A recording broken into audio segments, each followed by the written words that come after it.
আমার মোথাবাড়িতে যাওয়ার জন্য মন কাঁদছে, ওখানে আমি যেতে পারছি না, আমি একা হয়ে গিয়েছি। আগামী দিনে এর থেকে ভয়ঙ্কর ভয়ঙ্কর সমস্যার সম্মুখীন হতে হবে। কিন্তু তখন নওশাদ সিদ্দিকী কোথায় যাবে? যদি আপনারা নওশাদ সিদ্দিকী তৈরি করতে পারেন, একদিকে নওশাদ সিদ্দিকী যাবে, অপরদিকে প্রতীক মণ্ডল যাবে, অপরদিকে বিশ্বজিৎ মাইতি যাবে, অপরদিকে সপ্তর্ষি দেব যাবে, ওখানে মীনাক্ষী দিরা ছুটবে, দীপশিতা দিরা যাবে, সর্বোপরি বিকাশ স্যার ওখানে মেন জায়গায় থেকে এটাকে লিডিং দেবে। যদি আপনারা 10টা নওশাদ সিদ্দিকী তৈরি করতে পারেন, লড়াইটা চোখে চোখ রেখে হবে। সমস্যা আমার তো যেতে ইচ্ছা করছে। কি অন্যায় তারা করেছিল? তাদের ভোটার ডিলিট হয়ে গেছে, শান্তিপূর্ণ অবস্থান বিক্ষোভ করছিল, সেখানে সেন্ট্রাল ফোর্সকে দিয়ে, পুলিশকে লাগিয়ে, নারী পুরুষ নির্বিশেষে টর্চার করে তাদেরকে সেখান থেকে, এবং শুধু তাই নয়, খবর পাচ্ছি বিডিওর গাড়িতে একাধিক মানুষকে চাপা দিয়ে প্রাণে মেরে দিয়ে চলে যাওয়ার চেষ্টা হচ্ছিল। আর ভিডিওগুলো কারা? রাজ্য সরকারের কর্মচারী। অর্ধেক ভিডিওর মধ্যে 75% তারা তৃণমূলের ব্লকের নেতা হয়ে বসে আছে। তাহলে ভাবতে পারছেন যে রাজ্য সরকারের কর্মচারী হয়েও পশ্চিম বাংলার নাগরিকের বুকের উপর দিয়ে গাড়ি নিয়ে চলে যেত, একটু কিন্তু বোধ করছে না। তাই কি কঠিন পরিস্থিতির সম্মুখীন আমরা হচ্ছি। এই পরিস্থিতির হাত থেকে যদি আপনি আমি মুক্তি পেতে চাই, তাহলে আপনাকে আমাকে ঐক্যবদ্ধ হতে হবে, দলবদ্ধ হতে হবে। কারণ আমরা ভুলে যাচ্ছি না, ওয়াকফ আন্দোলনের সময় দিল্লি যাওয়ার নিদান দিয়েছিল। তাই সময় এসেছে, ভোট চাইতে এলে মমতাকে বলে দিন দিল্লি গিয়ে ভোট দিন, মমতাকে বলে দিন দিল্লি গিয়ে ভোট দিন, ওয়াকফ চোরদের বলে দিন দিল্লি গিয়ে ভোট দিন, ফেকেস্টিএসসি চোরদের বলে দিন, স্বাস্থ্য চোরদের বলে দিন, শিক্ষা চোরদের বলে দিন, রেশন চোরদের বলে দিন, তৃণমূলকে বলে দিন, সম্প্রীতি বিনষ্টকারীদের বলে দিন, বিজেপিকে বলে দিন, তৃণমূলকে বলে দিন, তাকে দিল্লি পাঠাবো, দিল্লিতে গিয়ে ভোট চাবো। যখন আমার মাদ্রাসা, মসজিদ, ঈদগাহ, কবরস্থান হাতছাড়া হয়ে যাচ্ছে, আতঙ্কিত আছি, তখন আমার পাশে বসে পড়ুন। ভাই, আপনি যদি নিজে চুপ থাকেন সুবিধা হবে। আমরা মিনাখাতে এবারে এমন এক প্রার্থী দিয়েছি, অন্যায় করলেই লাল কার্ড দেখিয়ে মাঠের উপরে বাইরে করে দেবে। আমাদের গর্বের বিষয়, আমাদের গর্বের বিষয়। একটা সময় ছিল ভারতীয় ফুটবল টিমে 11 জন 12 জন ইন্ডিয়ান প্লেয়ার, ইন্ডিয়ান টিমে বাঙালি ফুটবলার থাকতো। আর এখন এগিয়ে বাংলা বললেও ভারতীয় ফুটবল টিমে 1 থেকে 2 জন বাঙালিকে খুঁজে পাওয়া যায় না। সেই সময় ভারতের সবথেকে বড় ফুটবল টুর্নামেন্ট এবং নামী টুর্নামেন্ট ISL কে দাপিয়ে বাড়ানো প্রতীক মণ্ডলকে আপনাদের হাতে তুলে দিয়েছি। আপনারা তাকে গণতান্ত্রিক প্রক্রিয়ায় নির্বাচন করে আইনসভার মধ্যে পাঠাবেন। আইনসভার মধ্যে গিয়ে দলিতের কথা বলবে, আদিবাসীর কথা বলবে, হিন্দুর কথা বলবে, মুসলমানের কথা বলবে, কৃষকের কথা বলবে, ছাত্রের কথা বলবে, যুবকের কথা বলবে, পুরুষের কথা বলবে, মহিলার কথা বলবে, আমাদের কথা বলবে, বাংলার কথা বলবে। বাংলাকে এগিয়ে নিয়ে যাওয়ার জন্য বারবার আওয়াজ তুলবে। বন্ধুগণ, আপনাদের হাতে এমন এক প্রার্থী আমরা তুলে দিয়েছি। শুধু সময়ের অপেক্ষা, সময়ের অপেক্ষা। নির্বাচন সুষ্ঠুভাবে করাবো। এটা 2021 নয়, এটা 2026। আমরাও দাঁতে দাঁত চেপে লড়াই করব, মানুষের জন্য কথা বলবো, সমাজের জন্য কথা বলবো, ভোট চুরি আটকাবো। এটা বিশ্বাস আমাদের।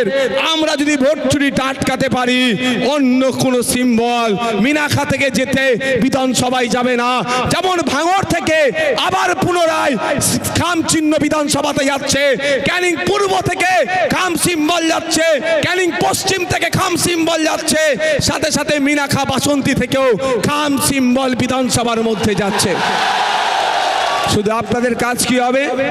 আপনাদের কাজ এতটুকুই থাকবে, মাথা ঠান্ডা রাখা, কোনো ভুল কাজে জড়িয়ে না পড়া এবং কোনো অপশক্তির কাছে তাদের চক্রান্তের শিকার না হওয়া। বন্ধুগণ, বলার বক্তব্য আছে, ছিল, থাকবে, কিন্তু আপনাদের এতটুকু কথা বলতে পারি। আমার 5 বছর বিধায়ক হয়েছে আমি। আপনারা একটু আগে গেলেই ভাঙড় বিধানসভা পড়বে, একবার সেখানে কানটা পেতে দেখুন।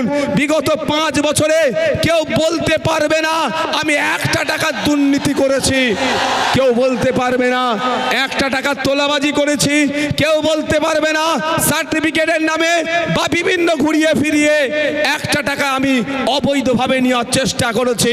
আমি বরঞ্চ 5 বছরে ভাঙড় নয় রাজ্যে দৃষ্টান্ত তৈরি করেছি, যে দৃষ্টান্ত আজকে মিনাখার মানুষও গ্রহণ করছে, যে উদাহরণ ভাঙড়ের উদাহরণ মিনাখার মানুষও গ্রহণ করছে। আর কোনো কথা হবে না, প্রতীক মণ্ডল এবার মিনাখা থেকে খাম চিহ্ন জিতে বিধানসভার মধ্যে যাবে। গতবারে আমরা আমাদের সহযোগী শক্তি আমাদের লেফট ফ্রন্টের পক্ষ থেকে সিপিআইএম দাঁড়িয়েছিল, এই তো দাদা দাঁড়িয়েছিল, কমরেড দাদা, আমরা তার জন্য সর্বোচ্চ লড়াই করে যদি ঠিকঠাক ভোট হতো তারপরও 45,000 ভোট পেয়েছিলাম। এইবারে দাদা আমাদেরকে সুযোগ দিয়েছে, মিনাখা থেকে দাদা তার ছোট ভাইকে জিতিয়ে বিধানসভায় পাঠাবার শপথ নিয়েছে। এ লড়াই বেঁচে থাকার লড়াই, এ লড়াই আমাদেরকে লড়তে হবে এবং এই লড়াই আমাদেরকে জিততে হবে। আগামী দিন মিনাখার জলকরের যে তোলাবাজি বন্ধ করার লড়াই, এই লড়াই তোলাবাজি বন্ধ করার লড়াই, এই লড়াই কাটমানি বন্ধ করার লড়াই, এই লড়াই সুষ্ঠু সমাজ ব্যবস্থা দেওয়ার লড়াই। তো এই লড়াই আপনাকে আমাকে একসাথে লড়তে হবে। একদিকে ধর্মনিরপেক্ষ দল, একদিকে আইএসএফ ইন্ডিয়ান সেকুলার ফ্রন্ট, অপরদিকে লেফট ফ্রন্টের সমস্ত শক্তি আমরা ঐক্যবদ্ধ হয়েছি। গতবারে আমরা সন্দেশখালীতে লড়াই করেছিলাম দাদা মিনাখাতে, এইবারে দাদা ভাইরা একটু চেঞ্জ করে নিয়েছি, আমরা খাম চিহ্ন মিনাখাতে, আবার কাস্তাতুরি তারা চিহ্ন সন্দেশখালীতে। কিন্তু লড়াই আমাদের চোখে চোখ রাখতে হবে। মিনাখাতেও জিতবে, সন্দেশখালীতেও জিতবে, বসিরহাট উত্তর জিতবে, বসিরহাট দক্ষিণ জিতবে, বাদুড়িয়া জিতবে, বিকাশ স্যার জিতবে, প্রিয়াঙ্কা বর্মন জিতবে, মীনাক্ষী দি জিতবে, দীপশিতা দি জিতবে, বিশ্বজিৎ মাইতি জিতবে, ও শামসুর আলী মল্লিক জিতবে। এমন করে বাদুড়িয়া থেকে আমরা যেখানে যেখানে ঐক্যবদ্ধ অর্থাৎ 294 সিটে লড়াই করেছি। এটা 2021 নয়, বিজেপির বাইনারি দেখিয়ে বিজেপি চলে আসবে গল্প শুনিয়ে আমাদের ভোটটা লুট করা হয়েছে। আমরা বুঝে গিয়েছি যে বিজেপি আর তৃণমূল আলাদা নয়। এই বিজেমূলকে আটকাতে গেলে, এর যোগ্য জবাব দিতে গেলে ইন্ডিয়ান সেকুলার ফ্রন্টের হাতকে শক্ত করতে হবে, বামপন্থীদের হাতকে শক্ত করতে হবে। তাই বামপন্থী আর ইন্ডিয়ান সেকুলার ফ্রন্ট এক জায়গায় হয়েছে বিজেপি তৃণমূলকে বাংলা ছাড়ার জন্য। তাই আপনাদের সাথ চাই, সুষ্ঠু সমাজ ব্যবস্থা চাই, যে সমাজ ব্যবস্থাতে কেউ এটা বলার সাহস পাবে না যে রাত 8টার পরে মেয়েরা কাজে বের হতে পারবে না, এ বলা বন্ধ করার সমাজ ব্যবস্থা আমরা চাইছি।